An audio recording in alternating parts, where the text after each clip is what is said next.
হৃৎপিণ্ড হঠাৎ খুব দ্রুত বা ধীরে ধড়ফড় করছে, এটা শুধু টেনশন নাও হতে পারে। চলুন জানি অ্যারিথমিয়া কি? অ্যারিথমিয়া হল হৃৎপিণ্ডের অনিয়মিত স্পন্দন। স্বাভাবিকভাবে হার্ট প্রতি মিনিটে ৬০ থেকে ১০০ বার স্পন্দিত হয়। এটা যদি খুব দ্রুত, খুব ধীরে বা এলোমেলোভাবে স্পন্দিত হয়, তাকেই বলা হয় অ্যারিথমিয়া। এখন জানি এর সাধারণ লক্ষণগুলো। বুক ধড়ফড় করা, খুব দ্রুত হার্টবিট, খুব ধীরে হার্টবিট, মাথা ঘোরা, শ্বাসকষ্ট, হঠাৎ দুর্বল লাগা আর গুরুতর ক্ষেত্রে অজ্ঞান হয়ে যাওয়া। সম্ভাব্য কারণগুলির মধ্যে রয়েছে হৃদরোগ, উচ্চ রক্তচাপ, ইলেকট্রোলাইটের ভারসাম্যহীনতা, অতিরিক্ত ক্যাফেইন গ্রহণ, মানসিক চাপ এবং কিছু ওষুধের পার্শ্ব প্রতিক্রিয়া। কখন বিষয়টি জরুরি?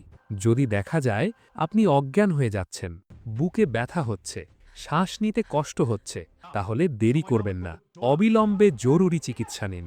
করণীয় কি? হার্টবিট নিয়মিত চেক করুন, ইসিজি পরীক্ষা করান, ডাক্তারের পরামর্শ নিন এবং মনে রাখবেন, নিজে থেকে ওষুধ শুরু বা বন্ধ করবেন না। হৃদস্পন্দনের অনিয়মকে হালকাভাবে নেবেন না। এই তথ্যটি শেয়ার করুন, কারণ সচেতনতা জীবন বাঁচায়।